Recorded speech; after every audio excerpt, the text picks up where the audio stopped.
basketball. Ipakita mo yung husay mo sa hardcourt. Come on everybody, show me some moves. Ito kalaro ng bawat Pilipino. Hey, come on everybody sa hardcourt. Come on everybody sa hardcourt. Come on everybody sa hardcourt. Come on everybody sa hardcourt. Yo, what up? Ito po muli ang inyong lingkod. Nagbabalik, Kalbong Bordado, para bigay sa inyo ng sports update and happening about basketball, especially our own talent, Gilas Pilipinas, yo, at iba pang mga talento nasa labas ng bansa na gumagawa ng ingay. At syempre, ang ating mga local talent rin. Yon, ito update lang. Meron tayong magandang topic na nagmula kay iSports Zone. Yan, si Idol iSports Zone. Click yung notification bell, subscribe nyo siya para update kayo sa ganitong uri ng content. It's all about basketball and sports show. At syempre, kung di pa na-subscribe sa akin, subscribe na rin kayo, guys. Yon, meron tayong malupit na content ngayon, yung pinamagatang nag-aalala. Lebron daw sa ensayo ni Rui Hachimura. Nag-aalala daw sa ensayo ni Rui Hachimura si King James. Hindi ko alam kung ano, kasi hindi ko pa napapanood kung bakit siya nag-aalala. Yon, sabay-sabay natin panoorin at bigyan ng mahalagang reaksyon. Yeah, maraming salamat iSports Zone, Idol. Salamat sa content na to. Yeah, come on. Kumusta mga kabasketball? Talaga namang nakakahawa ang work ethic at training regime nitong si LeBron James at ito'y nadadama ng batang manlalaro ng LA Lakers na si Rui Hachimura, ang half-American, half-Japanese na manlalaro. Yan, si Rui Hachimura is sa mga national player ng Japan. Buti hindi nga naglaro to nung World Cup no. Kung naglaro to, napakalakas ng Japan. All around din to eh. Ito yung big man na kaya mag-stretch ng wing eh. Malaki rin to, mga 6'9", 6'8", mga ganun. Height ito.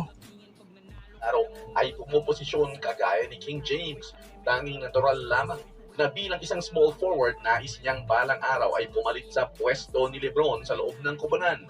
Habang patuloy ang paghahanda ng Lakers para sa bagong season, may mga ulat kung paano kumakayod ang kanilang mga manlalaro na ang highlight ay ang pagiging malapit ni Rui Hachimura kay LeBron James.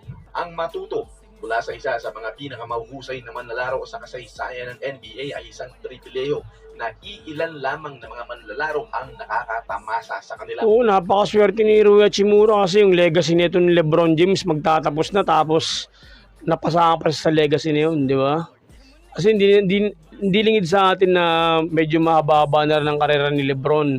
Darating yung panahon, mag-retire na to, baka ilang taon, 1, 2, 3, 4 years from now, sabihin natin, max na yun, mag-retire na to.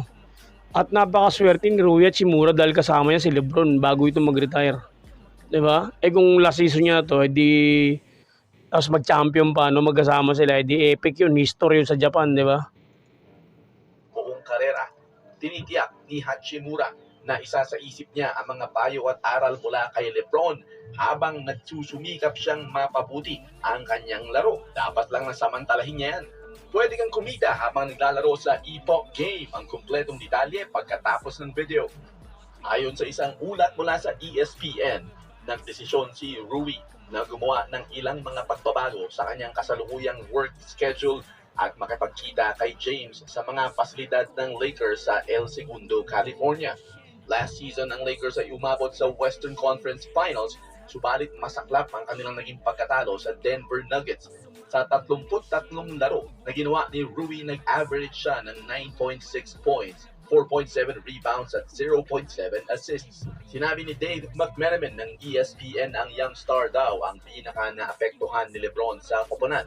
Si Rui Hachimura daw ay madalas lang binabago ang kanyang schedule. So nag-aalala si LeBron kasi yung the way na mag-ensayo si Rui, yung pati yung work ethic ni LeBron kinukuha ni Rui.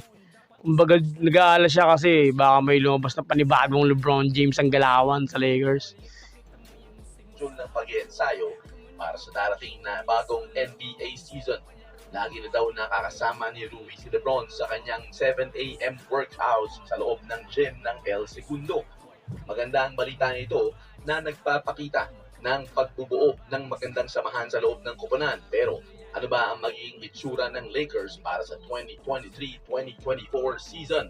Ang pagganap ng Lakers sa bagong season ay nakadepende pa rin sa kung gaano kahusay ang magiging performance ng kanilang mga star players habang pinapabuti ang kanilang Malakas ang Lakers ha, malakas sila, mabot sila ng finals ng di ba? Ang lakas ng lineup nila, meron silang dapat hindi nila binitawan si Schroeder, di ba? Kasi Schroeder nag-MVP sa World Cup, nag-champion pa yung team, walang talo. Solid lineup nila, meron silang Hachimura,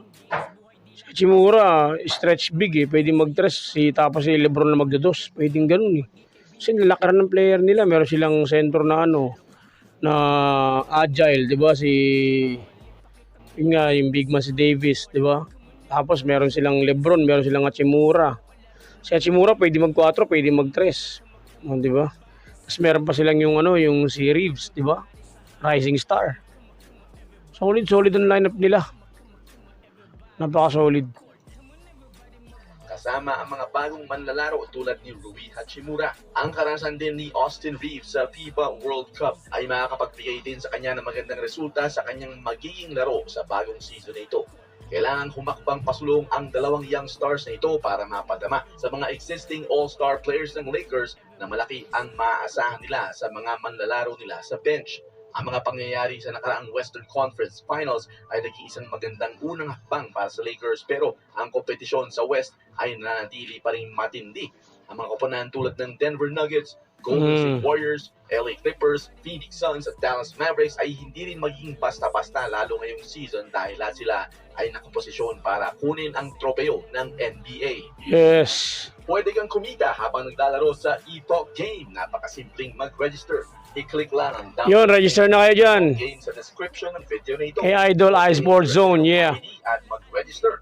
Ilagay ang inyong GCash number, gumawa ng password, ilagay ang kinopyang referral ID at i-click ang question mark para lumabas ang 4 na numerong verification code. Ganun lang kasimple. At kapag first-time user ka, meron kang free coins na pwede mo nang gamitin agad para maglaro. Maraming games na pwedeng laruin. May simpleng color games, Dragon Tiger, at marami pang iba. Napakasimple din mag-cash in. I-click lang ang plus sign sa may upper left. Pwede ka nang pumili ng amount. Napakadali din mag-withdraw. I-click lang yung withdraw button na nasa bandang ilalim. Diretso agad yan sa inyong GCash. Pwede ka rin kumita sa pamamagitan ng pag-share ng iyong unique referral link. Magkaka-commission ka sa bawat player na gagamit ng iyong referral link sa pag-register. Ano pang hinihintay nyo? Subukan ang Epoch Game. I-click lang ang download link sa video description o sa pinned comment. Epoch Game.